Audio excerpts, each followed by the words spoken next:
Hey, I've decided to share my story, my experiences and lessons after my accident. So I'm really grateful for so many things. The healing process has been really good, tough, but the progress is good. Accidents happen in a flash of a second. So in today's video, I'll talk about that day of the accident and how it just happened. There's something that'll have what you need. We're broken, it's tragic, we're not all elastic, but maybe there's magic. Believe you could have it, and I know of sadness, the anxious and panic.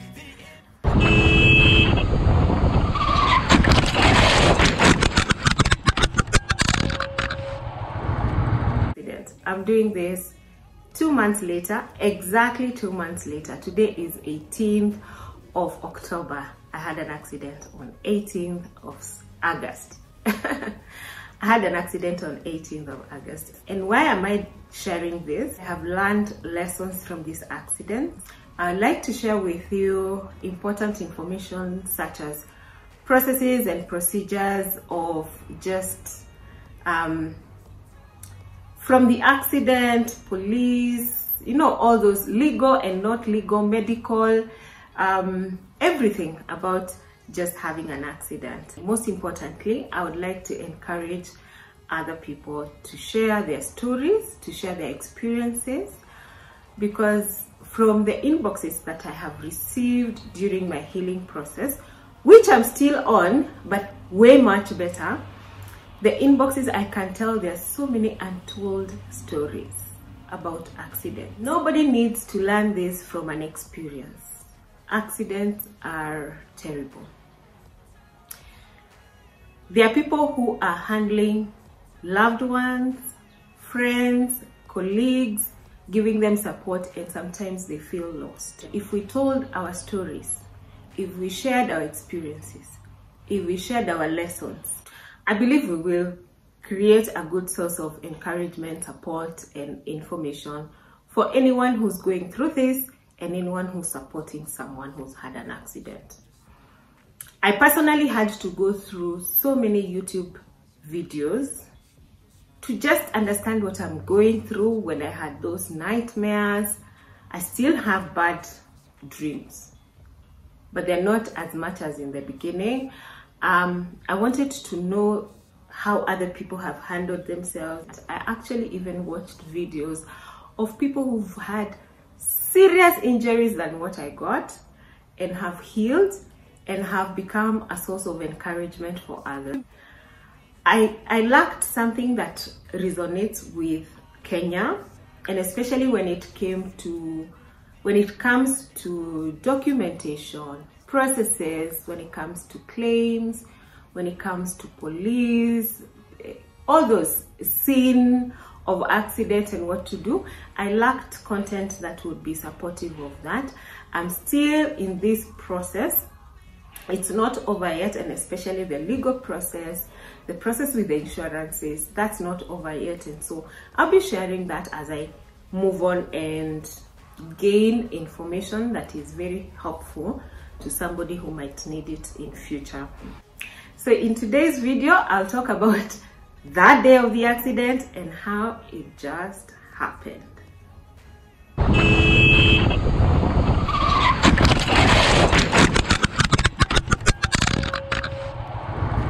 The day was 18th of August 2022.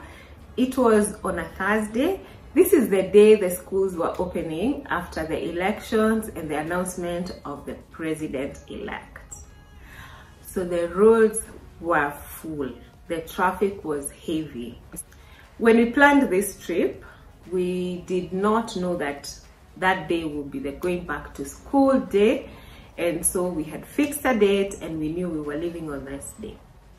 The journey was to go all the way to Nanyuki.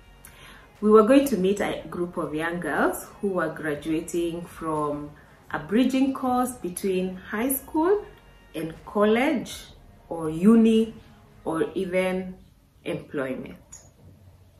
And we were doing this with a friend of mine under the East African Women's League. So we were going there to these girls, mentor them, encourage them to face the world after high school. You know, that adulting part, the beginning of the adulting. Yes, that's what we were meant to go and do. So I remember the night before asking my husband if he's gonna help me with prepping the bike in the morning. The most important help I needed was to fix my panniers, my soft panniers. But he had a very early meeting the following morning. On this day, I was doing the tick lock by myself. Tick lock is a process of checking your bike for its mechanical health for your safety. And I remember I checked everything, including what we don't check a lot, the number plate. If you have ever lost your number plate, please put that in the comment section down below. And I promise I will cover the process of actually getting another or replacing your number plate, because I have gone through that as well. And then I mounted my soft panniers very well this time, because the first time I did it for myself, along the way they were hanging, they were almost falling off, they were really, they disturbed me along the way. I had to keep stopping to adjust them. I remember it had been a very cold season, July, August, and on that day also the sun was shining. And I told myself, this is a clear indication from God that this ride needs to happen. It felt like a holiday for one night. We were to meet at around 12 o'clock at her shop on Thika Road. I left the house at around 11:30. I stopped to fuel the bike, and by around 12:05, 12:10, I was at her shop, and off we left. We got into traffic soon after. We were leaving exit 7, and by exit, I think 10, 11, the traffic had built up like this. It was so bad, so bad.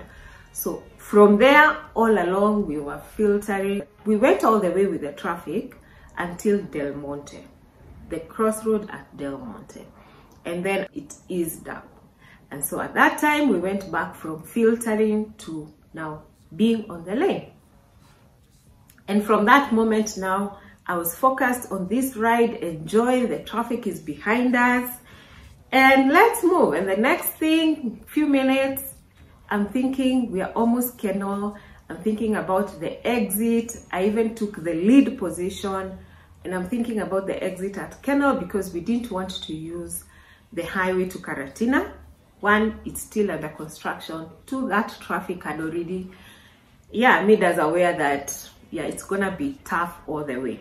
So we wanted to use the back route, exit at Karatina town, and then now head to Nanyuki. We get to Mackenzie. And as we are approaching that junction, there's a feeder road that comes from the left. I see a car, it comes and it stops to give way to the highway traffic. I slow down but continue moving in because this guy has stopped. And as I'm almost entering into the island, where the feeder road joins, I see a matatu just come without stopping straight into the road. The distance was so little. I braked my all. My bike has no ABS, so it started fishtailing, first the screech, then the fishtailing, and I realized there is no way out of this. I'm gonna get hit. And I swerved to the left so that the matatu can pass and I can go behind it, and that's when the contact happened. Let me tell you, accidents happen in a flash of a second. And then when the contact happened, I personally thought I jumped over the bike. I personally thought I was this superwoman. In fact, from there on, I told the story of how I let go the bike and I jumped off the bike. And it was until several days later when I was talking to my friend and she told me, no, you were actually thrown off the bike. And that's when I was like, oh, that explains how my injuries on the knee happened. So I was thrown off the bike and landed on my knee. Then, of course, after that, I skidded, because I can see it on my helmet and I vividly remember the skid. I also remember opening my eyes and rolling several times and seeing the curb at the end of the road. Then I came to a stop. I sat down. I was all conscious and I saw my bike, and then I saw my friend park her bike, or she had parked, I can't remember. If you have had an accident, please share how your memory was. How much did you remember, and how much of it sounds like fiction? How much of it was true? Just share in the comment section below, because my memory is all over. Sometimes I hear people tell me how it happened and what I thought, and I'm like, totally two different things. And she came to me and she asked me if I have any injuries, and of course that knee was in a bit of pain. I could tell it has gotten an impact, and I told her that knee feels injured. She asked me if I could stand on my own, and I told her I don't think I should do that. So she told me how she's going to drag me and she's going to take me to a safe spot off the road. Let me tell you, thank you to doing first aid courses.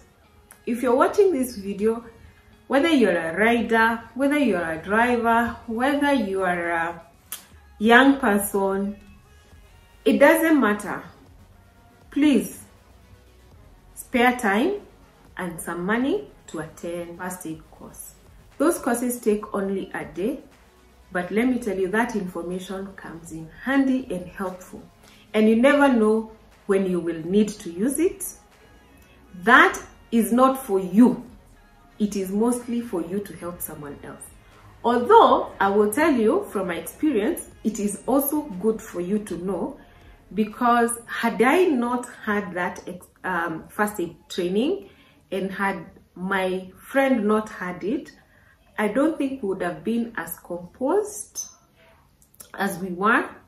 I don't think we would have dealt with the accident the way we did. We probably would have panicked more. We probably would have felt so lost. And I'm grateful that we do this. And the good thing is, it also incorporates how to take care of a motorcycle rider accident victim. Things that are just specific to a motorcycle rider accident victim. So you actually are taught how to take care of them, what not to do and what to do. So she pulled me to a safe place. I was conscious all through. So we called for an ambulance. Pay for AMREF services, which is air and ground evacuation. This one rider noticed blood coming from my trouser, but because I had already put my helmet under the knee to support the leg, I couldn't see the blood on top. It was just flowing down, and he noticed it. And at that point he said, we need to tear your trouser. We need to see the extent of your injuries. Even if you're waiting for an ambulance, if it's taking too long or the injuries are too bad, we're gonna take you to a clinic. So at that point, I was not sure I want to let him cut my trousers and see the injuries. And my fear was not even the trouser. My fear was, I don't know what's under it, and I don't want it exposed. The mind of an injured person works differently. So he said he's not seeking my permission anymore, and he's going ahead to see where this blood is coming from.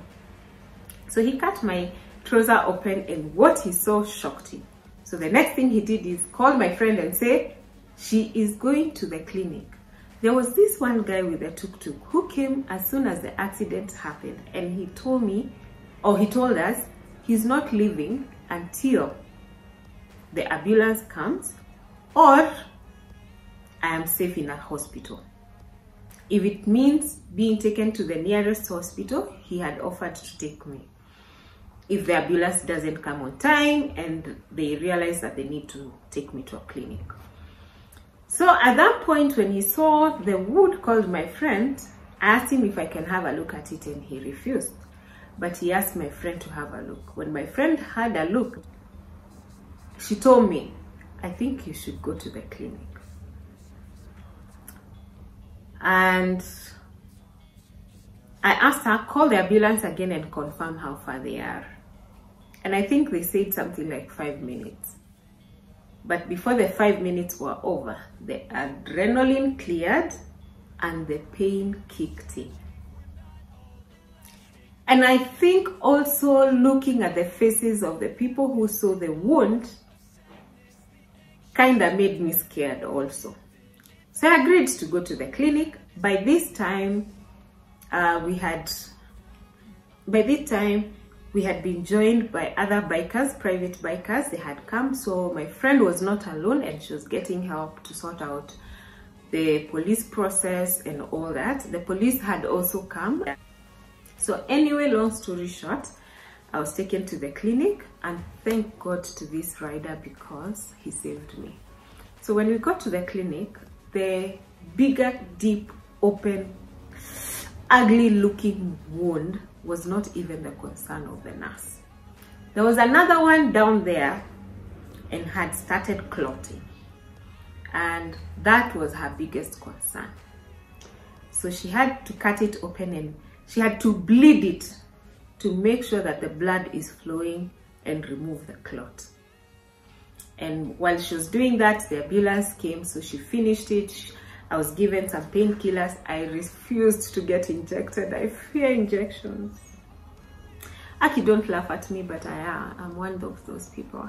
I do fear injections. I can't share everything about my accident in one video, so I'll be doing a series covering different topics. At this point, I'd like to thank my friend Michelle, who was riding with me. It's not easy watching an accident happen, an accident happening to someone you know, to someone you have a relationship beyond knowing. You call each other friends, you care about each other. That's not easy. And then being in the position of saving their lives, that's not easy. God gave Michelle the grace.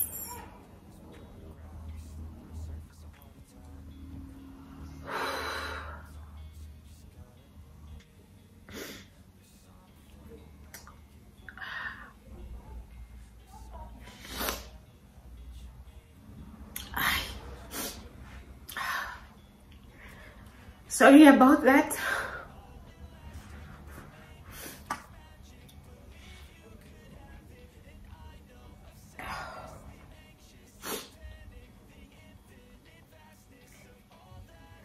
I'm that one person who loves solo rides, and I enjoy them a lot.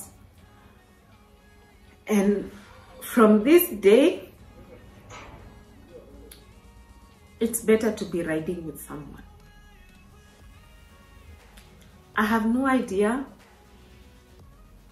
what it would have been if I was alone. I don't know. Michelle?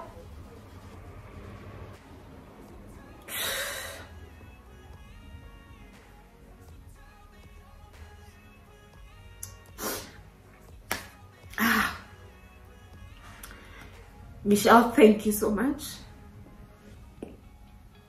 May God bless you.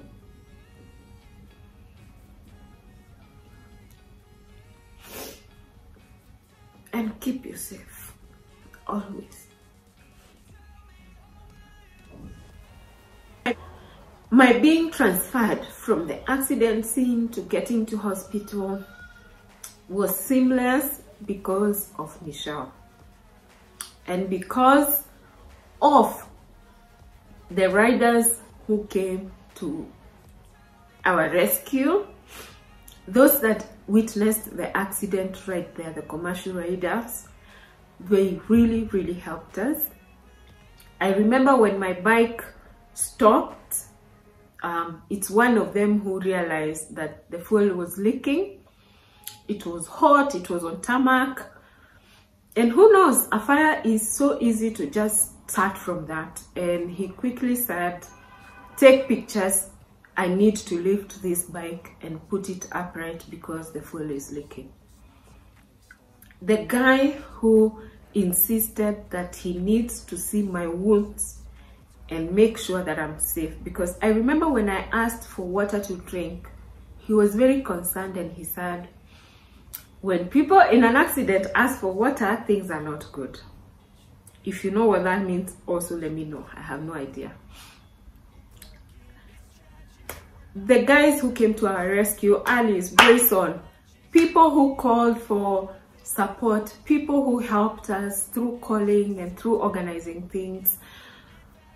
Thank you. People who checked on us, people who rode with Michelle thereafter, went to the police station.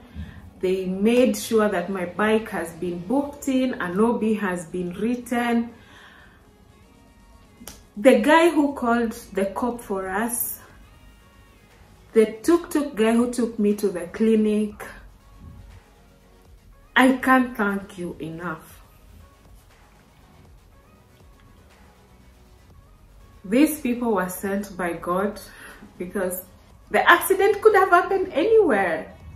They were there at that time, not because they knew I would have an accident, but they came and helped us.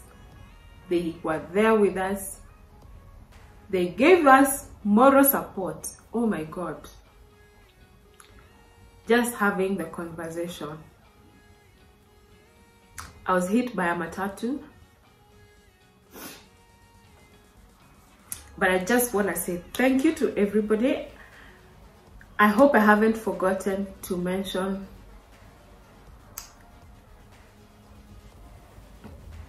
I just want to say thank you to everyone.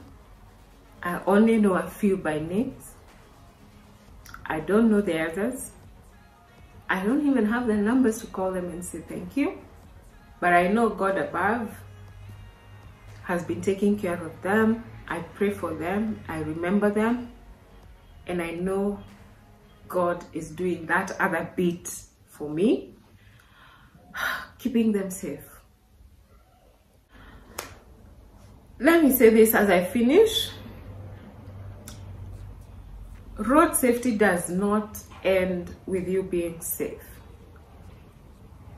Road safety continues even during the accident and after the accident.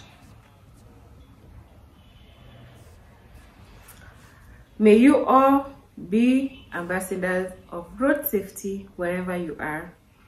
Each one of us touch one, share the message with one, teach one, and together we will reach so many.